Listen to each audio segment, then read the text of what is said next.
Dans les jours de la fin, seuls ceux qui auront la marque de la bête ou le nombre de son nom sur le front ou sur la main droite pourront acheter ou vendre. En ces jours-là, Dieu nourrira son peuple dans une jungle, de la manière qu'il avait nourri Élie.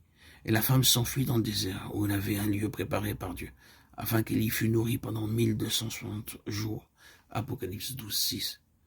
Élie demeura vigoureux parce qu'il mangeait les aliments que Dieu lui avait envoyés. Ainsi, la nourriture que Dieu donnera à son peuple dans les jours de la fin sera amplement suffisante pour leur assurer la santé et la vigueur, que ce soit des racines ou des feuilles d'arbres. Ils refuseront de s'incliner devant le diable, de mentir et de faire de fausses déclarations en dépit de toutes les contraintes. Si vous aussi désirez être vainqueur, refusez tout ce qui vient du diable. Vos avantages doivent provenir uniquement du ciel. Tu regarderas ensuite notre visage et celui des jeunes gens qui mangent les mets du roi, et tu agiras avec tes serviteurs d'après ce que tu auras vu. Il leur accordera ce qu'ils demandent et les éprouva pendant 10 jours. Au bout de 10 jours, ils avaient meilleur visage et plus d'embonpoint que tous les jeunes gens qui mangeaient les mets du roi. Daniel 1, 13, 15. Ces jeunes gens demandèrent aux fonctionnaires de les mettre à l'épreuve pendant 10 jours.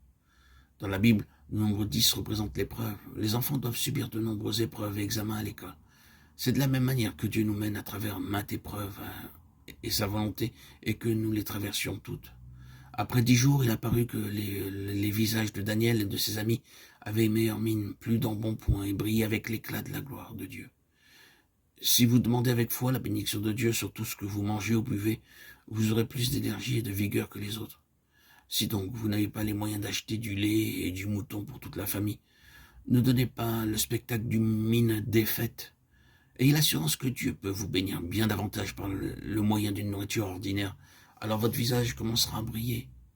Le roi de Babylone se proposait de faire de ces jeunes juifs d'habiles ingénieurs, savants et docteurs susceptibles d'accroître la prospérité de son royaume. Mais le dessein de Dieu était tout autre. Il leur accorda la sagesse divine et leur donna de comprendre les choses célestes. De nos jours, les parents sont fiers si leurs enfants deviennent docteurs, savants et ingénieurs. De tels postes sont très estimés.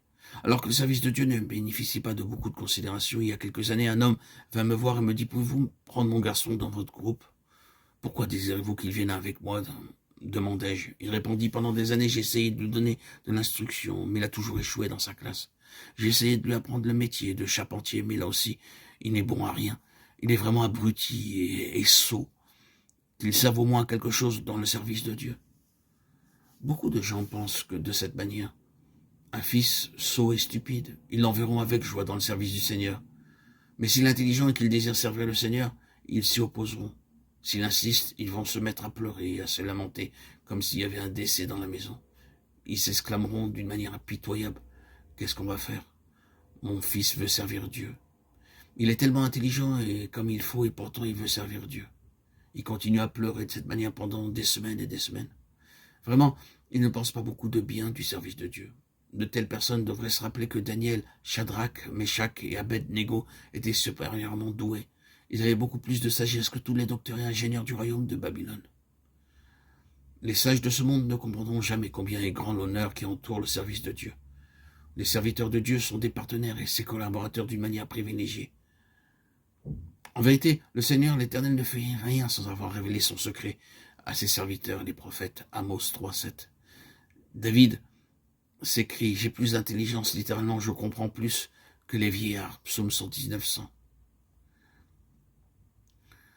Lorsque nous recevons la sagesse divine, notre connaissance dépasse de beaucoup celle des professeurs, des docteurs et des ingénieurs de ce monde.